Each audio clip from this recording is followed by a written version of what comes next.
Hello दोस्तों, आशा करता हूँ आप लोग सब सही होंगे। मैं भी बहुत सही हूँ। और इस वीडियो में जैसे आपको टाइटल से पता चल गया होगा कि इस वीडियो में हम डिस्कस करेंगे कि ब्रुनेई और बोर्नियो के बीच में रिलेशन क्या है। बहुत लोग कंफ्यूज कर जाते हैं कि ब्रुनेई और बोर्नियो अलग है या सेम है या दोनों की और दोनों का अलग अलग नाम है। क्योंकि आप अगर बोलने जाओगे तो ब्रुनेई और बोर्नियो ऐसा सुनने में एक जैसा ही लगता है, एक जैसा ही समझ में आता है। बट मैं आपको क्लियर करके बताता हूँ कि ब्रुनेई और बोर्नियो बहुत ही सेपरेट एंटिटी हैं, दोनों ही डिफरेंट चीज़ें हैं। बोर्नियो एक बहुत बड़ा आइलैंड है जो 3 कंट्रीज के बीच में डिवाइडेड है और 3 कंट्री का नाम है ब्रुनेई, मलेशिया और इंडोनेशिया। आप अगर बोर्नियो आइलैंड देखोगे तो सबसे टॉप में आपको राइट हैंड साइड में ब्रुनेई दिखेगा, उसके बाद मलेशिया के 2 हिस्से सारा और साबावाक, उसके बाद नीचे के पार्ट पूरा इंडोनेशिया का होता है। आप सोच रहे हो कि ऐसे इस आइलैंड में 3 कंट्री सरवाइव कैसे कर रही है, दोनों एक साथ मैनेज कैसे हो रहा है, लोग यहाँ पे एक दूसरे से कॉन्फ्लिक्ट क्यों नहीं है। जैसे इंडिया और पाकिस्तान के बीच में कॉन्फ्लिक्ट्स है, इंडिया और बांग्लादेश के बीच में कॉन्फ्लिक्ट्स है, और इंडिया और बाकी अदर देशों के बीच में कॉन्फ्लिक्ट्स होती है जो हमारे नेबरिंग कंट्रीज हैं। तो इनके बीच में कॉन्फ्लिक्ट क्यों नहीं है?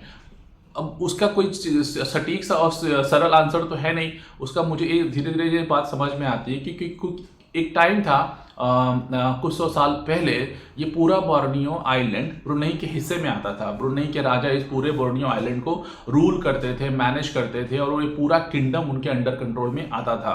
बट धीरे धीरे जैसे ब्रिटिशर्स का यहाँ पे ऑक्यूपेशन हुआ, उन्होंने इस चीज़ यहाँ पे बोर्नियो आइलैंड पे धीरे धीरे अपना कंट्रोल हुआ और पूरे इस देश को, पूरे आइलैंड को मैनेज करने लग गए। तो स्लोली चीज़ें चेंज हो गई इनके लिए। फिर धीरे धीरे जैसे ब्रिटिशर्स का पावर कम हुआ, लोगों को धीरे धीरे इंडिपेंडेंस मिलना चालू हुआ, तो लोगों ने अपने अपनी डिस्ट्रिक्ट और अपने अपने मोनार्की के हिसाब से यहाँ पे इंडिपेंडेंस डिमांड किया, और उसके हिसाब से ही यहाँ पे डिवाइडेशन हुआ।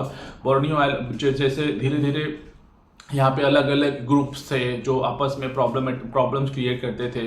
जैसे आपने देखा होगा कि इंडिया को जब 1947 में इंडिपेंडेंस मिला था, उस समय भी ब्रिटिशर्स लोग ने ऐसा प्लान किया था या ऐसे सर्कमस्टांसेस हो गए थे कि इंडिया के मल्टीपल टुकड़े होने वाले थे, मल्टीपल देश बनने वाले थे विद इन इंडिया।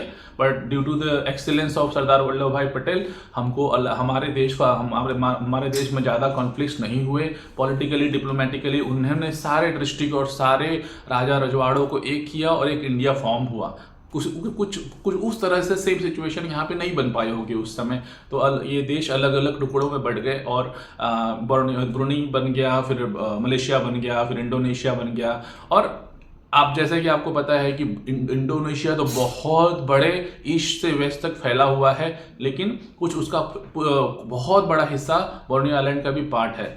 तो कुछ इसी तरह से ये कंट्री सरवाइव करती हैं। और दूसरा ये समझ में आता है कि यहाँ पे रूल्स एंड रेगुलेशन उतने ज़्यादा स्ट्रिक्ट नहीं है रिगार्डिंग वीज़ा। ब्रुनेई के लोग आसानी से अपना पासपोर्ट लेके मलेशिया जा सकते हैं, मलेशिया के लोग ब्रुनेई आ सकते हैं, इंडोनेशिया के लोग ब्रुनेई आ सकते हैं, मलेशिया जा सकते हैं। उनको बहुत ज़्यादा डॉक्यूमेंटेशन, बहुत ज़्यादा प्रोसीजर से गुजरने की कोई ज़रूरत नहीं होती है। तो मुझे ऐसा लगता है कि बस यही एक तरीका, एक प्रोसीजर है, और बहुत ज़्यादा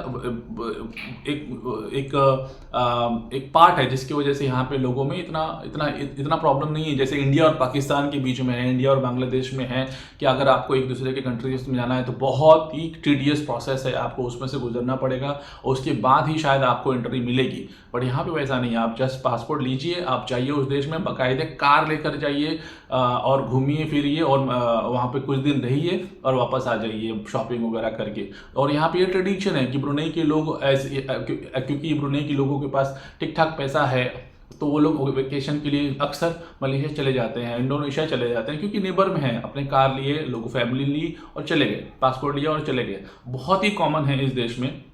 और इस देश के लोगों के कि मलेशिया चले जाएं। अब अगर आप देखोगे कि मलेशिया का जो पहला बिग सिटी पड़ती है, अगर आप सारावाक डिस्ट्रिक्ट में जाते हो, कभी हम डिटेल में बात करेंगे कि सारावाक और साबा क्या है। ये मलेशिया के दोनों पार्ट है, बट उन दोनों में भी डिफरेंस है, तो उसके बीच में भी बात करेंगे। जो साबा जो नॉर्दर्न में पड़ता है, उसका मेन सिटी है केके, जो कोटा किनाबालू है। और जो मलेशिया जो साउदर्न में पड़ता है, उसका मेन सिटी है मीरी एंड कुचिंग। और मिरी तो ऐसा है कि यहाँ से 100 किलोमीटर पे है, लोग ड्राइव करते हैं और आसानी से बॉर्डर क्रॉस करके मिरी में चले जाते हैं। हम भी कई बार गए हैं, तो इसमें बहुत आसानी होती है हम लोग को लिए, बिकॉज हम लोग के पास इंडियन पासपोर्ट है, तो हमारे लिए एंट्री करने का डिफरेंट प्रोसीजर होता है, हमारे लिए बाकायदे वीज़ा लगता है। बट ब्रुनेई के लोगों को और मलेशिया के लोगों को एक दूसरे की कंट्री में जाने के लिए ज़्यादा वीज़ा और ज़्यादा कुछ प्रोसीजर की ज़रूरत नहीं होती है। Because of that I think this thing is surviving. और दूसरी बात यह है कि यहाँ की मलय एथनिसिटी है, यहाँ के सारा कॉन्टिनेंट, यहाँ के पार्ट्स के लोग मलय बोलते हैं, मलय एथनिटी से बिलोंग करते हैं, और लोगों के कल्चर ऑलमोस्ट सेम है। लोग वहाँ पे भी मुस्लिम कम्युनिटी ज़्यादा है, मुस्लिम कम्युनिटी मेजोरिटी में है, जैसे मलेशिया हो गया, इंडोनेशिया हो गया। तो इसलिए सर्वाइविंग का जो सिचुएशन है वो प्रॉपरली मेंटेन्ड है, और इसलिए लोगों को एक दूसरे की एथनिसिटी में कोई प्रॉब्लम नहीं होती है।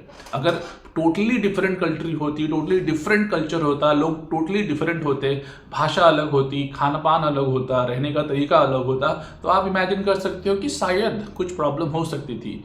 बट ऐसा अभी इधर तो ये सिचुएशन नहीं है। ऑलमोस्ट यहाँ के लोग और वहाँ के लोगों में अगर आप सामने एक दूसरे को देखोगे तो उनमें कोई डिफरेंस नहीं समझ पाओगे कि यहाँ के लोग अलग हैं, यहाँ के लोग अलग हैं, क्योंकि दिखते सेम है, एथनिसिटी सेम है। एक समय पहले जैसे आप पाकिस्तान के लोगों को देखोगे, अगर सामने रख दोगे इंडिया के लोग और पाकिस्तान के लोगों को, तो आपको बहुत जल्दी समझ में नहीं है कि ये बंदे अलग अलग कंट्री से बिलोंग करते हैं। तो सेम यही सिचुएशन है यहाँ पे। तो ये एक तरीका हो गया यहाँ का मैनेजमेंट का।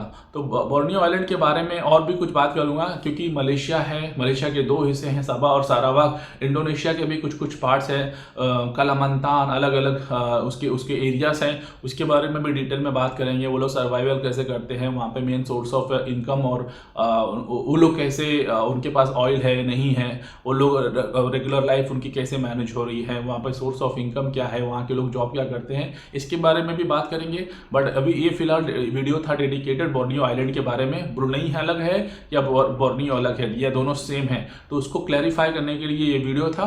तो थैंक यू सो मच। मैं आपसे फिर से मिलूंगा दूसरे वीडियो के साथ। सो अगर आपको मेरे कंटेंट समझ में आ रहा है, पसंद आ रहा है, तो प्लीज़ फॉलो करें। Thank you.